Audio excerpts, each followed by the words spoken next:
Earlier this year, the National Urban League released the 41st edition of its annual State of Black America report.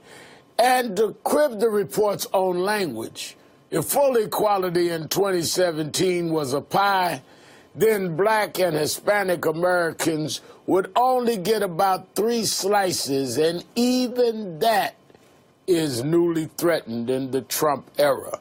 It's against this backdrop that the National Urban League will host its 2017 conference in St. Louis this week.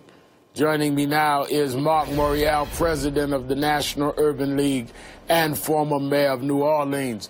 Marc, looking forward to joining you at the conference, and it is where we were just 3 years ago dealing there with the police killing of Michael Brown right outside of St. Louis in Ferguson. So policing and the economy and jobs and health care, a lot of which the Urban League report covers, is certainly going to be front and center in St. Louis this week at the Urban League convention.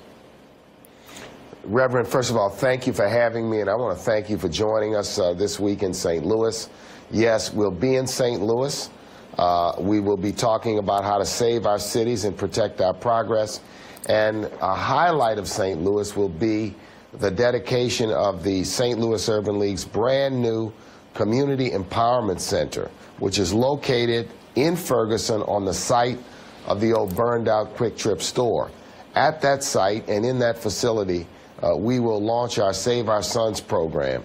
So what we'll be looking at is how we have taken anger to action. There are continuing concerns in Ferguson and St. Louis, but highlight the very important work that the St. Louis Urban League is doing as one of our strongest affiliates in the country while we meet in St. Louis.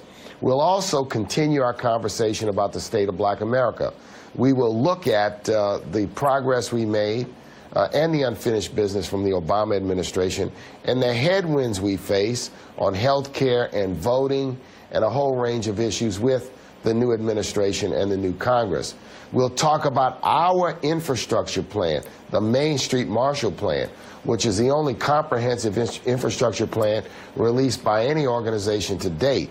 And it calls for an investment in roads, in bridges, in community facilities, in schools, in neighborhood health centers, those things that would help us strengthen not only Black America, not only the urban community, but America at large. We've got a strong conference planned, and one thing I'm looking forward to, we're going to honor Dick Hatcher, the mayor of Gary. You know, Reverend, this is the 50th anniversary of the era of African-American mayors in the country, and it was in '67 that Carl Stokes, the late Carl Stokes, and Dick Hatcher, who remains with us, were elected on that day and ushered in an era where African-American mayors have served with distinction in big cities and small communities all across the nation.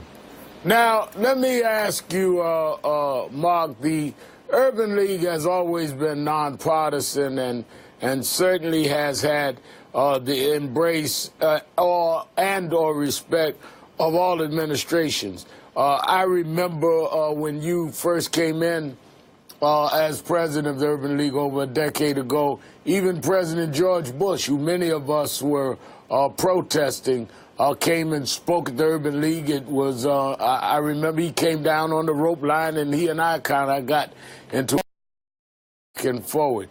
We noticed that President Trump has not scheduled himself to be there. I know you have done a few sites with Ivanka Trump. You and I and other leaders of civil rights organizations have met with Attorney General Jeff Sessions, challenging him, and you very firmly in those meetings around issues of our concern. Do you have any indication? I mean, you know my position when I talk to the president by phone, but have you gotten any indication that this administration will meet in any kind of common ground, not in a meeting, but will deal in any common ground with some of the things that concern our community, since you at least have headed an organization that historically that they would respect more than they would maybe those of us that seem more aggressive in advocacy. We have to be firm and resolute in what we stand for. And that notwithstanding politics, we are opposed to voter suppression and this sham voter commission. We strongly support the maintenance of the Affordable Care Act until and unless something better comes along. And we vigorously oppose budget cuts that would strip away support for education, workforce, and housing. So notwithstanding the administration that's in office, our views, our positions, what we'll work for, what we'll fight for, are certainly very firm. As we look forward, we will both oppose the president's policies and continue to be open to areas where we might find common ground, like jobs and infrastructure. But this convention in St. Louis is not about the Beltway. Right. This convention in St. Louis is going to be about the work that the Urban League is doing, discussions we need to have around the future of Black America, how we've worked in Ferguson to try to help the community turn the corner in a positive way with the new facility that we're doing.